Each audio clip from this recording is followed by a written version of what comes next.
Welcome to College Football Roundtable, your source for college football coverage, including major storylines, playoffs, can't miss game previews, and picks each week. Join your hosts, Dan, Rob, and Jordan at the Roundtable for a show unlike anything else. As for Football presents the College Football Roundtable.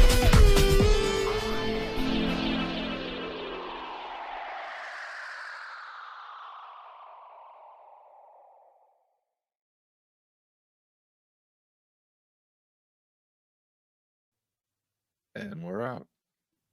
All right. Welcome back, ladies and gentlemen. Rivalry week is over. We laughed, we cried, we watched some good football. It's championship weekend this weekend. We watched a great season of wins and losses so far. Some teams rose to the occasions while others just tried to get by. Who's going to make their way into the playoffs? We think Michigan saved themselves on a playoff opportunity by beating Ohio State. Is there a playoff future for Bama, given the way that they played in the Iron Bowl? It's like, holy moly, like that was a ESPN classic for sure. That was Michael amazing. Pinex, what a game. Yeah, Michael Pinex Jr. showed up and again made his case for the Heisman Trophy.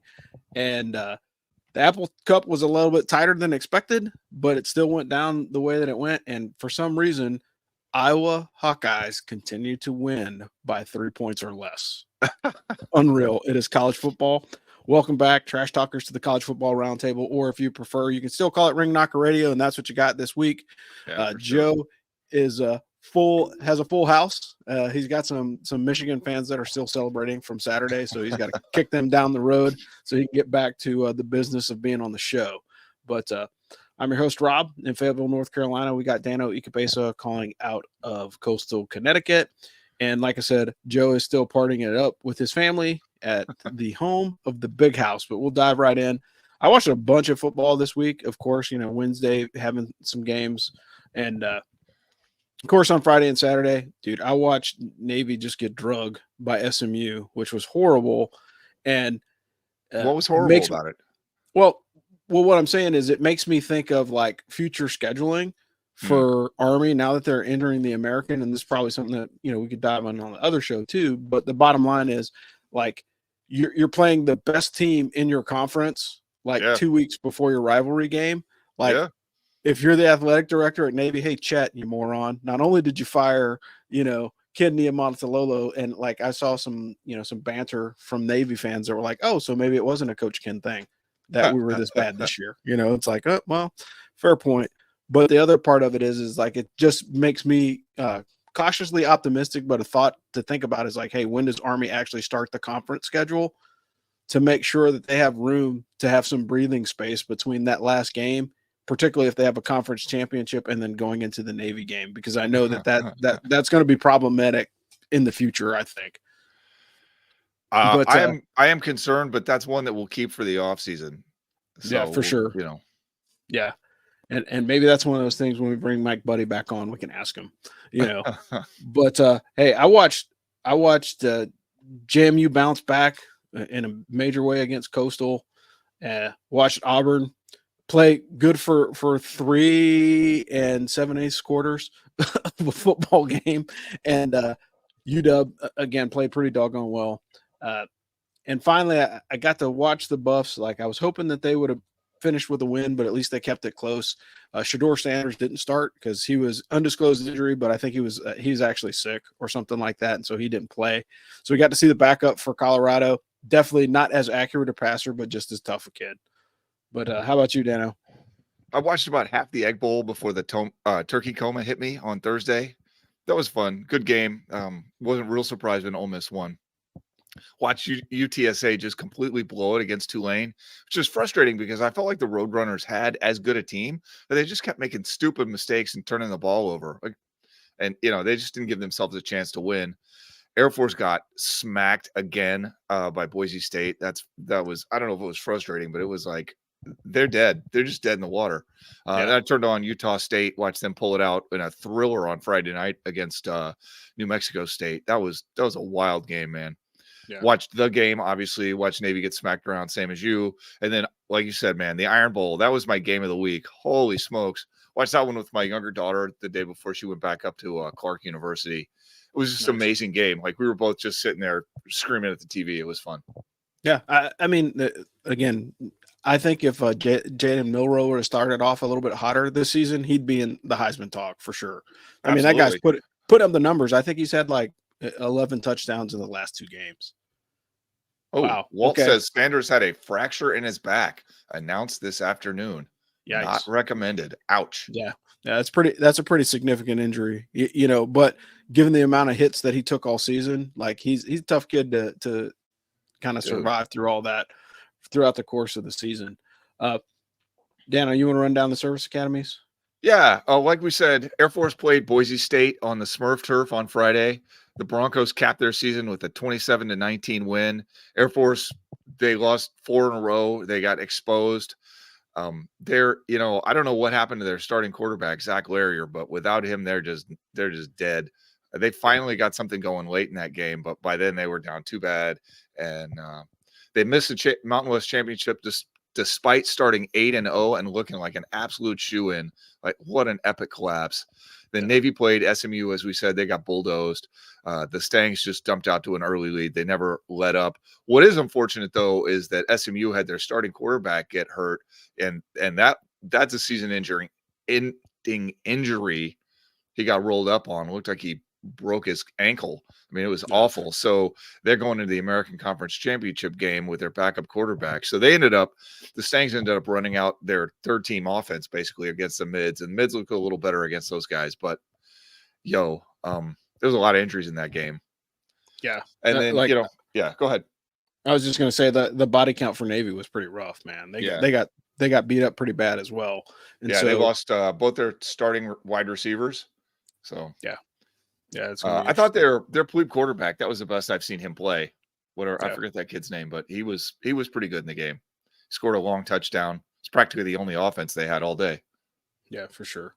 And so not to dive too deep into it because we're going to do a whole other show about the Army Navy preview game. But what do you think, flexbone or gun option coming out first series in the Army Navy game? If it was me, having seen how much Navy has been throwing the ball this year, I would come out in the flex bone and give them the opportunity to either throw a pick six and make Quindrell and Hammonds the MVP of the game, and or get a punt block, which Army's been very good at and Navy's been lousy at allowing.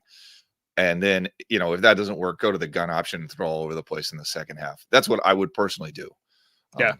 But I know, the problem with that is if you make a mistake, now you saved, now you're behind the chains and you didn't necessarily have to be. So, yeah. And I think that's the puzzle that needs to be solved, but we'll dive that way deeper into on the other show. But programming note for this week, the Army football show is going to be a special edition. So Ray Kimball, who's one of our patrons, he was actually part of the Thunder Run. So if you're watching the video, you can see Dano's got his Rock of the Marn shirt on, which is the Army logo for this season. And pretty cool unis, lots of cool stuff to go with it. But if you really want a personal perspective of the origin of those uniforms, it's very rare that you get the opportunity to kind of talk to get a short oral history from somebody that was actually there. And it makes me, this is going out with the veteran trash talk guys too. So just, keep in mind, like, our generation of service members, like, we've written our own history, and that's crazy to think because, like, it was literally a lifetime ago.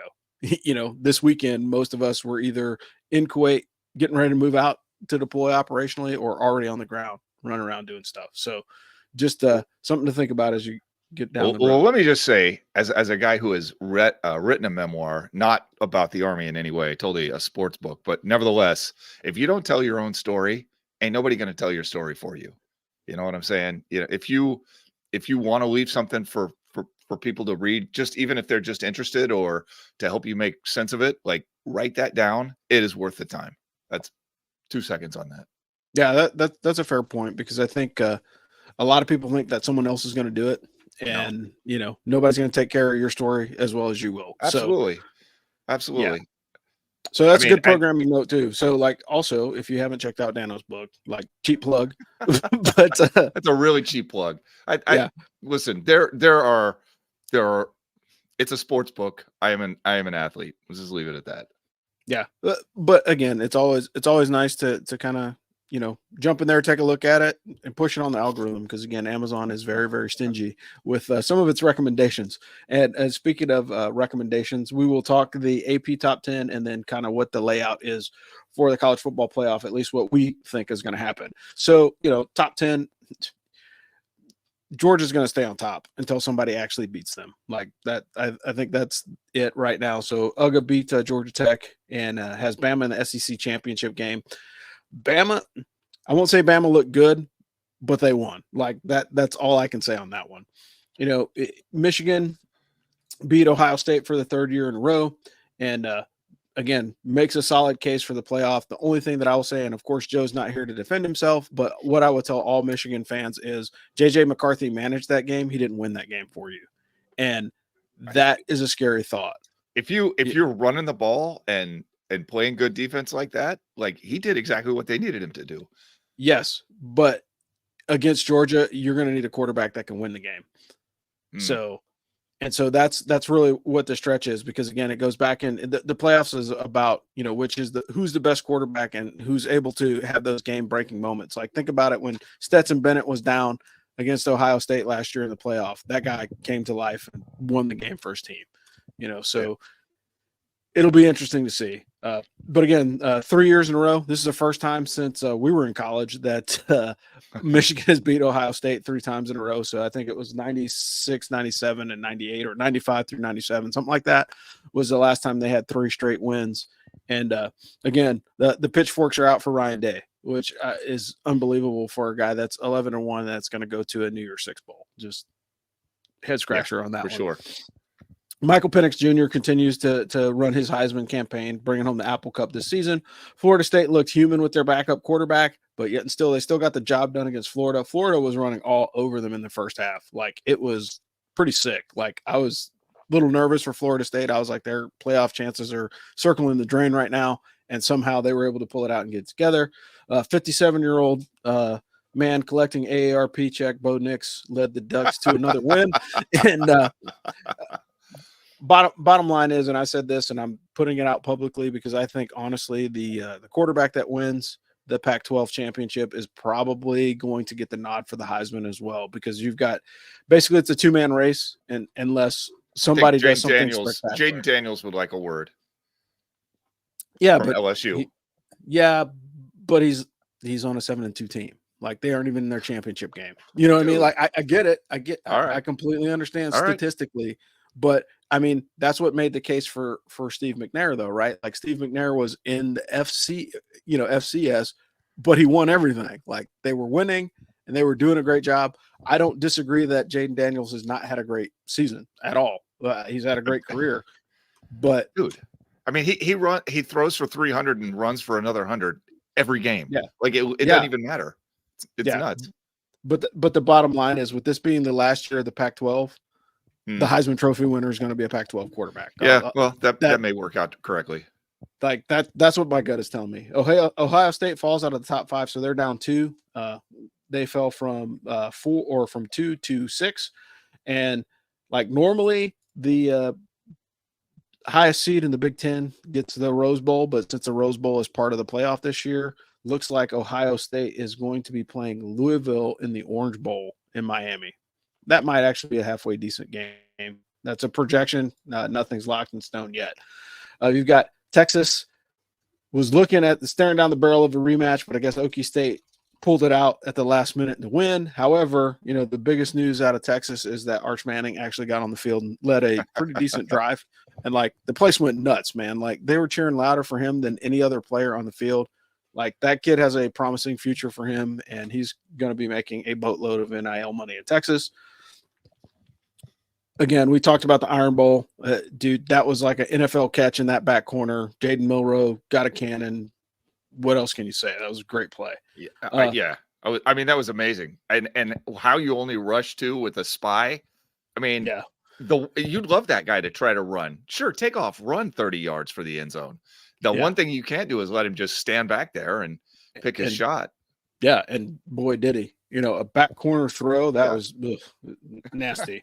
So you got Missouri is in the number 9 spot, and then of course you have Penn State has quietly fought their way back in with a 10-2 record back into the top 10. And again, I think once divisions go away in the Big Ten and the SEC, I think when they're kind of programming the schedule against the rest of the teams writ large in the conference, that Penn State is going to kind of separate itself from like that middle of the pack.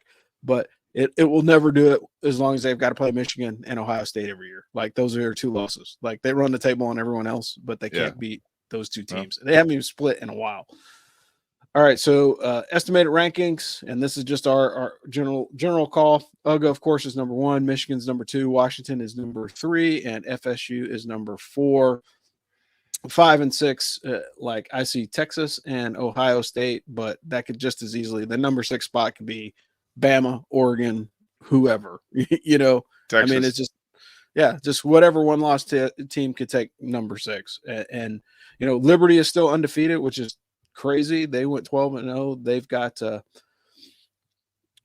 they're going to go 13. Prepare for them to go 13-0. Yeah, but even if they go 13-0, I don't think a group of 5 team is ever going to get another opportunity in the 4-team playoff since he took a beating 2 years ago.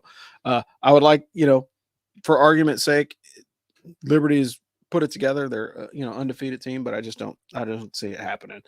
But yeah. See other things in the top 25. So we're at 64 right now. I think we'll finish out the season at around 68 or 70.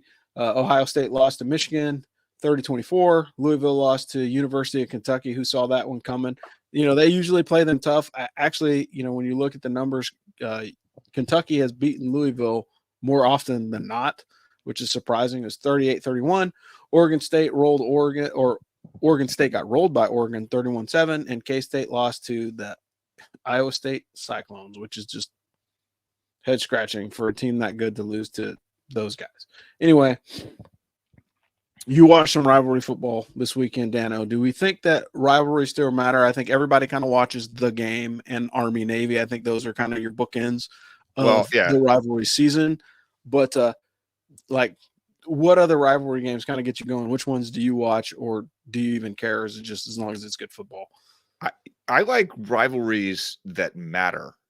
Like the Iron Bowl always matters because one of those 2 teams is invariably in the top 5. It's better when both of them are good, but one of them is always good, and the game itself rarely disappoints. Another rivalry that I did not watch this particular year that I like a lot is Virginia Tech, just because that's an in-conference rivalry. That thing freaking matters. A rivalry that has not meant a lot in a really, really long time is like Georgia Tech. It's just unfortunate, But yeah, I think rivalries matter. I mean, they give structure to your season. Otherwise, it's like a business. These conference games and strength of schedule and blah, blah, blah. Like, no, rivalries are emotional. Like that emotion is awesome. The Egg Bowl this year, Ole Miss is a much better team than Mississippi State on paper, but in the game, on the field, like that game was awesome. It was very competitive. So I think those games matter. I think that they're fun. And like I said, when they have stakes, all the better. That's why I was hoping so much that we would get Army Navy for that last bowl spot and just, put a cherry on top. Yeah, I think that would be super cool. And like I said, I'm a fan of rivalries because one of the ones that used to be great, Pitt, West Virginia, the backyard brawl. Great one. That used to be great watching in college and in high school. Like that was an awesome contest to watch. And then they had that nice long break because of conference realignment. And that's my fear is like, are they going to lose their luster because of, the conference realignment? Because again, go ahead. You got state legislatures writing laws to make sure that these games still get played. Like you're at the state university, you have to play this game. Yeah. And again, as and we've talked about this before, as the playoff expands, your conference schedule is going to be more and more important, Right. So I have to run the table. And like the last thing I want is to go get socked in the mouth at, week 12 against a rival and potentially screw up my chances. Rival. Yeah. out of conference rival and potentially screwing up my chance to go to, a higher bowl game.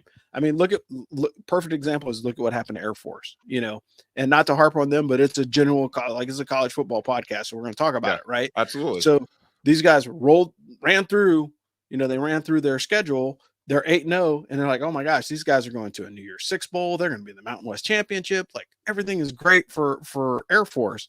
Then they got socked in the mouth by Army and then completely fell off. And it wasn't that you could say, oh, it was just a bad game, right? Because if it was just a bad game, they would be 11-1. Absolutely. Well, but I didn't expect them to lose the next week at Hawaii. Like that was nuts. Nobody thought that was going to happen. Yeah, and they got smacked around. And it wasn't like it was like, oh, it was close. Like Hawaii was up on them like quite a bit. I think it was like 7 or 8 points. I think it was 10 points that they won. They beat them. Yeah, it wasn't. It wasn't close at all. And so you're like, hey, what's going on? And the psyche of the team just seemed to shatter. Like they just unraveled. Yeah, it was just like, wow, like who would have thought that would have been the end of Air Force's season? And make no mistake, now when I wear my college football hat, I'm upset about it. Like, holy crap, like these guys were 8-0, they were running the table, they looked good. My Army fan hat says, who cares, man? I don't like those guys. They could lose every game, and I really don't care at all. But for me, again, I'm just concerned that like the conference realignment is going to become an issue as more and more teams are shuffling around. So officially, the Cougs and I think it's Stanford are going to remain in the Pac-12. So now they're going to become the 2-pack, which is, like an homage to everybody's favorite hip hop guy from the 90s.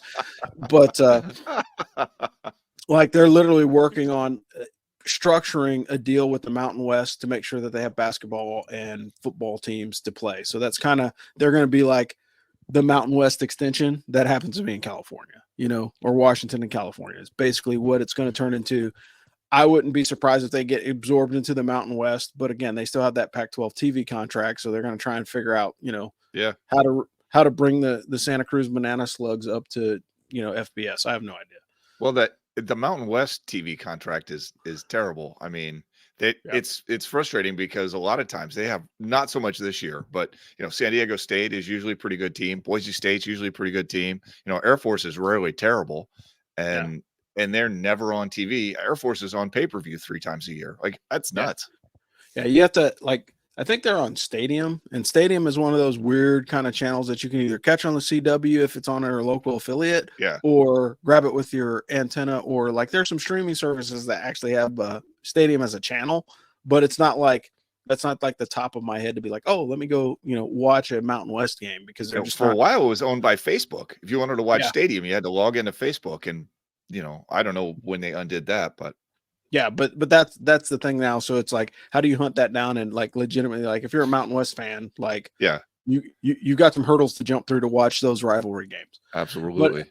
But at the end of the day, I think as long as we keep, Army Navy is the last game of the year, and I know that was one of the points of discussion when Army went over to the American was like, hey, look, we're going to keep that as an out of conference game, and you guys will be able to play, at the end of the year, every year, because that's kind of like bookmark that is the official end to the regular season of college football is the Army Navy game.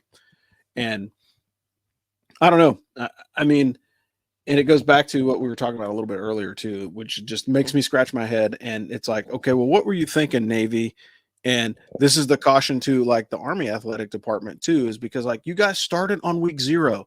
So how in the heck did you end up playing the top team? And they didn't know at the time, I'm sure, that SMU was going to be that good.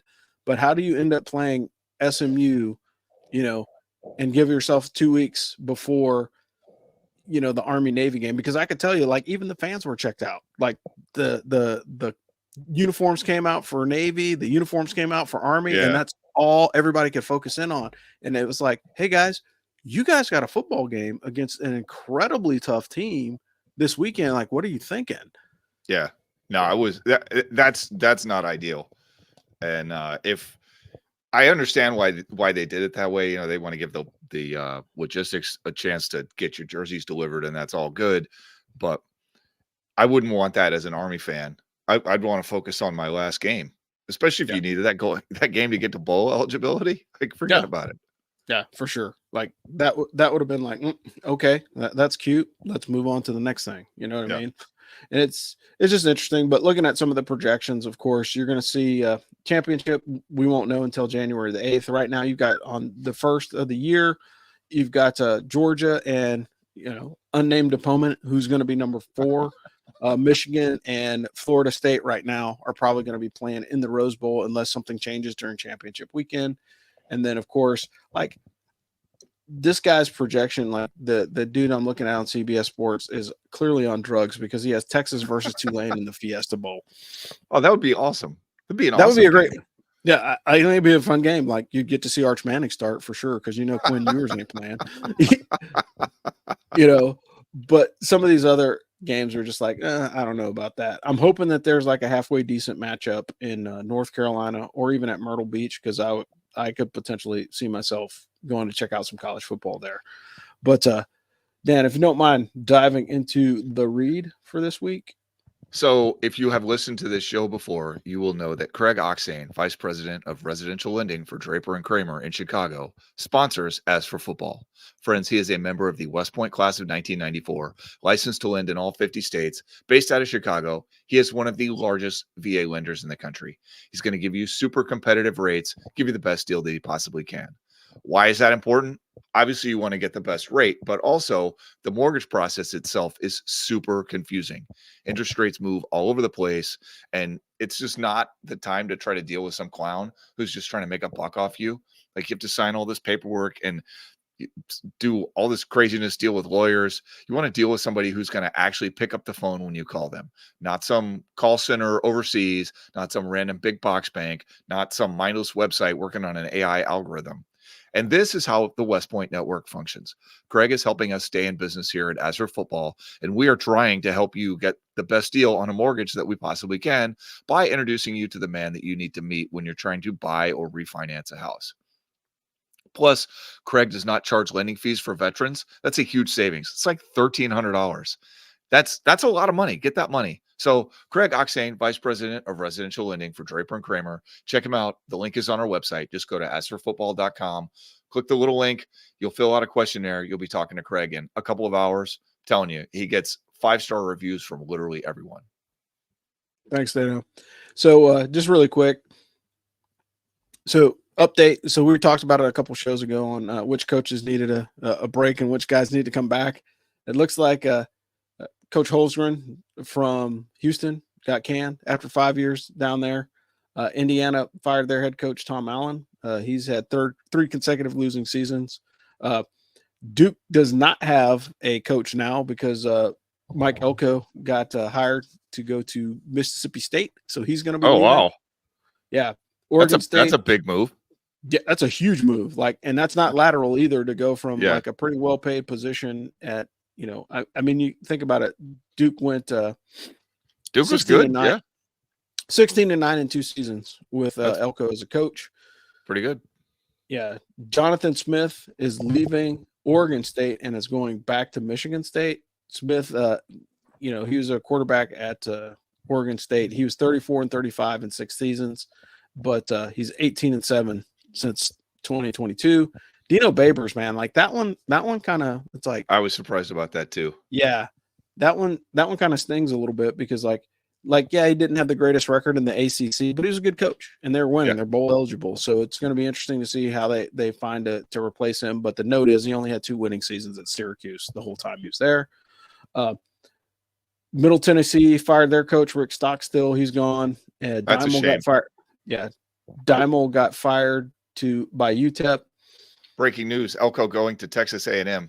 Yeah. Oh, okay. Do we know that? Yeah, that's where he's landing. Okay. Yeah, Gonzalez is out at New Mexico, which is not surprising. Lobos are 4-8 this season. San Diego State is Brady Hoke is retiring. I think he was encouraged to. But again, that's a program that's been excellent. Oh, Rob said Miss State. Oh, well, okay. It's nuts though, because San Diego State has been really good, really consistently for a really long time. and they have one bad season. It's like, oh no, you need to retire right now. I mean, listen, maybe it was time for him to retire. Maybe the message got stale, but to sit there and be like, oh my God, one bad season. Yeah. No. Well, and again, it's not like these programs that are crazy. Like Boise State just fired their coach, right? What? And 22-14 record. Boise State fired head coach Andy Avalos on November 12th. They're going to the Mountain West Championship game. And Spencer Danielson that is cannot the be right. Coach. Like, that cannot be right. Yep. I got to Google that, Rob. That cannot be. It's insane. And of course, Penn State, you saw that after the third or the back-to-back losses to Ohio State and Michigan, they fired their OC. Defensive coordinator gone at USC. We already knew about that one. Brian Ferentz won't be returning to Iowa as the offensive coordinator. No shock there since they've had zero offense. Yeah, A&M hires Elko to replace Jimbo Fisher. That's correct. And then Michigan State or Northwestern's coach, and that was one of the ones that we had talked about as well, is David Brom just got promoted to head coach, which is good because they're bowl eligible, and Northwestern probably needs some stability going into that. But so the Inter-Google says that Boise State fired their coach when they were 5-5. So the interim coach who's been guiding them essentially to resurrect their season the last couple of weeks, I do believe he might get the job. Okay. Especially if they win the Mountain West Conference, which they can totally do. Yeah, that's definitely doable for them. And let's see. All right, so we'll move on to games of the week. We're not going to go into any of the other crazy stuff where we picks and games of the week right now. Weekly locks. Right now for the Power 5 going into the ACC championship, you got FSU and Louisville. You got Georgia versus Bama in the SEC. Big 12 is Texas and Oklahoma State. I thought it was going to be a Red River rivalry redo. Say that 3 times fast. Big 10 champion is going to be Iowa versus Michigan. There's Iowa will score a grand total of 13 points, and Michigan will score whatever. And you got a rematch from Washington versus Oregon in the Pac-12 championship, and I think that'll be a great game. American Athletic Conference, you got Tulane and SMU. You got Liberty versus New Mexico State in Conference USA. The MAC is Miami of Ohio versus Toledo. Mountain West is Boise State and UNLV. And that was crazy how that happened too, because you had a 3-way tie at the top. And so they put it in the computer, and the computer, the whiz bang machine kicked out the top 2 teams. Like, I don't understand how that works. I don't want to be part of that. But again, if you can blame it on the computer, say la vie. And then you've got Troy versus App State, which is just a crazy one. But I think that's purely because JMU is not available given the NCAA restrictions. Yeah. It should be Troy versus JMU. Yeah. Troy's the only team all season that's given JMU a run for their money. Yeah. Well, obviously App State beat JMU straight up. Yeah, but App State always has that one world beater moment every season that just doesn't make any sense. All right, Dano. So who are your picks for this week? All right, so before we get into that, I went 1-2 again last week. I've gone 1-2 almost every week this season. It's so frustrating. I took Ohio State +4, and they lost by 6. Michigan looked way better on offense than I thought they would. I've been way better. I took UTSA. That was stupid. And Boise State covered, of course. So in the Power 5, I will take Louisville because Florida State's playing without their quarterback. I think Louisville is kind of an underrated team. Give me Bama to beat Georgia. I'm telling you, that's a team of destiny. Y'all just need to get on board. I realize that nobody wants to hear it, but Saban is coming for that natty, and he's got a lot more experience than whoever your coach is. I'm taking Texas way over Oklahoma State, Michigan over Iowa, obviously, and I'm going to take Oregon to pull it out over Washington. Oh, wow. In the group of 5, Tulane only because SMU lost their quarterback. Otherwise, I mean, dude, they were up 42-0, and my man is out there scrambling around. Just throw the ball away. It was hard to watch. Yeah. So Tulane caught a monster break there because I think SMU could easily have beaten them, but not without I forget what his name is, Preston Stone, I think. Yeah. I'll take Liberty by 1 million. I forget who they're playing. Take Boise State over UNLV. Dude, they're like back on form. I'm telling you. Troy over App State. Trojans have not looked at all vulnerable recently. And finally, I'll take Toledo in the MAC, but I got to say, I have watched almost no MAC football all season. Yeah, I mean it's basically a push in the MAC for sure. I went 2-1 this week. Surprise, surprise. That was awesome. Thank goodness. After 2 back-to-back weeks of going overs, hit with the Buffaloes covering 22 and the over on ASU versus Arizona, and Arizona almost pulled it out by themselves to hit the over for Power 5 this week. I'm going to take the over on UW and Oregon State, which is 66.5. I think it's going to be a shootout, just like the last one. I think both of those games are going to do that. And again, for the third time saying it, so it's real. Whoever wins, starting quarterback that wins for the Pac-12 championship team will be the Heisman Trophy winner, because college football is all about storylines, and that's the most interesting storyline for the dying Pac-12. Like I can see Tom Rinaldi talking about it right now. Yeah. Take Oklahoma State to cover 14. I think OK State will cover, but Texas will still win. I think it'll be a closer game than advertised. I think Oklahoma State will go in there a little bit hungry. Texas is going to have to win big in order to make their case, because they're sitting I think they're in the number 5 or number 7 spot. So for them to be close enough to be on the outside looking in, they've got to win big. I just don't think that they can. Take UGA to cover 6 against Bama. Field goal or less is going to win that one. Field goal or less. You're shaking your head, Dano, but I mean, I just believe in the power of magic. You know what? They don't have Brock Bowers, and I realize it hasn't made any difference in several weeks, but they got to face Bama, and Bama knows what they're doing. Yeah, it's a different story. Yeah, but I think Georgia's defensive line is kind of like the unsung heroes of their team, and that's the biggest flaw. So I think their matchup is going to be in the trenches, to be honest, because Jaden Milroe, he's going to get his yards, whether that be with his arm or by running. However, if you go back and revisit that Texas game, what caused most of the trouble for Alabama was the fact that, Texas's defensive line was getting after the quarterback. So yeah. Early in the season, that was a problem. I will agree. They had to clean that up. That's. I mean, yeah. USF got after that. Got after Milroe. Yeah, I think again, this will be a game that I would love to watch, because it's going to be a front 7 matchup. I think that 7-on-7, that's going to be where it's at. But I still think UGA will cover 6.5. They'll win by 3. That's my call. Listen, if Bama can keep it within a single score at halftime, Georgia's done. Is second half Bama is the best team. They may only play a half, but the second half. All right, I'll shut up. Yeah, no, that's fine. No, it's fair point though. Fair point. And then take Louisville over Florida State. I agree with you on that. With their quarterback being out, their backup just isn't as proficient. Even Vegas has no faith in the Iowa offense, man. The over under on that game is 35.5. Take the over. I mean, Michigan can score 35 points on their own, and I think they're going to have to, because with Harbaugh coming back, I think J.J. McCarthy will play a lot more loose, and with him playing a lot more loose, they'll score a lot more points. And so that's why I say take the over on that one. I legitimately want to see J.J. McCarthy be in command of the team, because he has managed for 3 games. They've won, but he's managed, and he's leaned heavy on his running game. But when you start getting deep into the playoff, if you're trying to win a national championship, you have to be the most complete team as you can. And if you have a quarterback that's only throwing for 100 yards and a touchdown, that ain't getting it done by comparison to what the other guys are doing. All right. I maybe. I mean, right, moving on it's all right. Okay. No, go for it.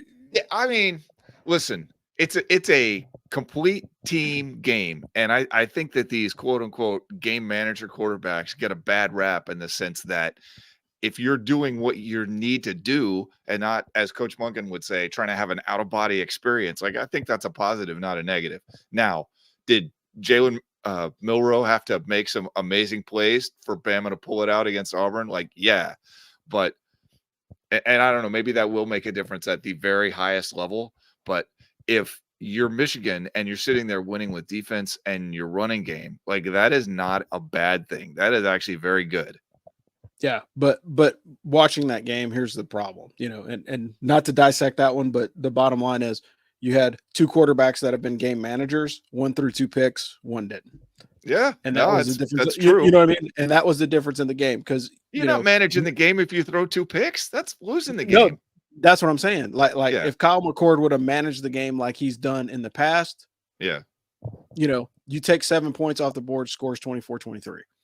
Or seriously, like that's what it is, because the interception is what set up the first touchdown for Michigan. So if you take that off, because it was on the 7-yard line, if you take that away, then it's a much closer game than even the numbers show. And so that's what I'm saying. So like if you're a game manager and you do it well, you win. But I want a quarterback that can win games. Like I was telling you before we got started, like Michael Pinex Jr., 4th down and 1, calls a toss sweep and is the lead blocker. That's what I want to see. You know what I mean? Like that's a kind of attitude and leadership that you want. Like if your quarterback goes out there and smashes a safety in the face, like, all right, like who doesn't want to follow that guy, right? Like that's basically what it boils down to for me. But moving on to group of 5, take Liberty to cover 10.5 against New Mexico State.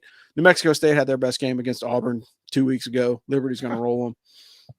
Plus the other part of it is like Liberty wants to have that signature bowl, and the only way they get that signature bowl is if they like bulldoze these dudes. That's true. Like leave no doubt in anyone's mind, like they are the best team in the group of 5. And then take SMU and Tulane to bust over 48. I'm going to take the over on that. I think both teams will contribute 20-25 points, and then I'll bust over 48.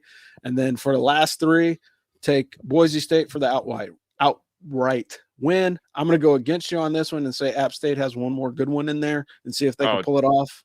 Well, if the line is 6.5, maybe, but it's 6.5. Well, they're plus 6.5 in the over under set for 51. And then Toledo, you know why?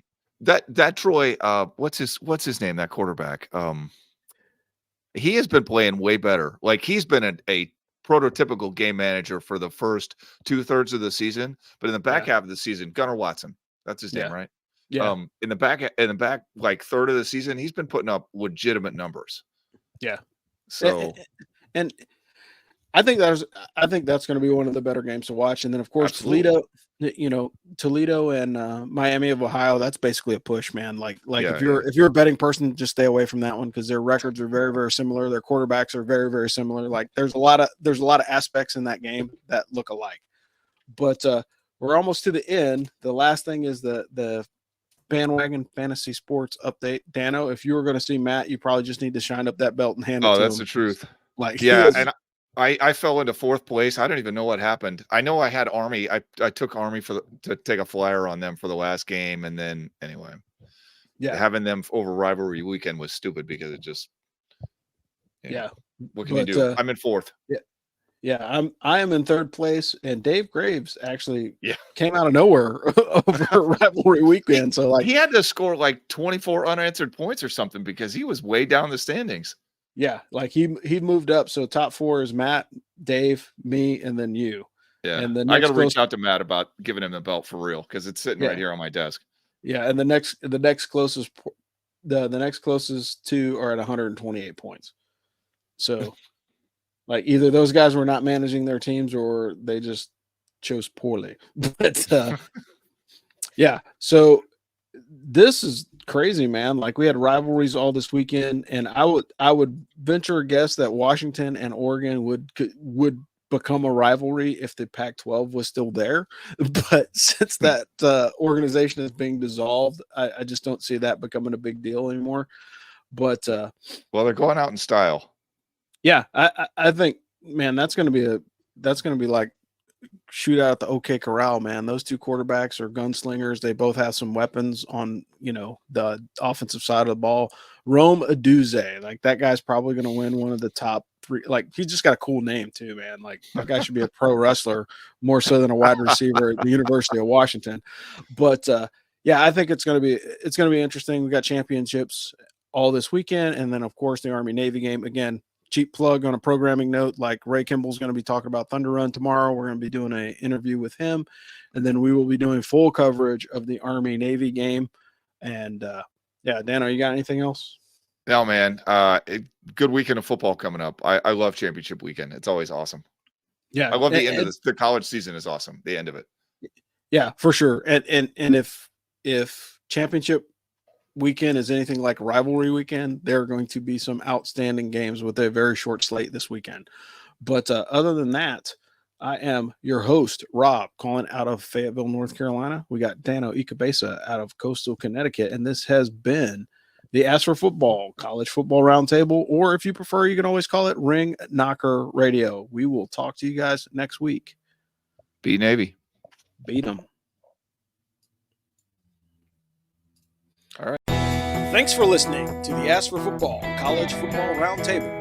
Join the AFF team next week for more hot takes and college football analysis. If you like the show and you want to support us, consider signing up for our Patreon at Ask for Football, or opting into our mailing list at askforfootball.com/subscribe. We'll catch you guys next week, and as always, beat Navy.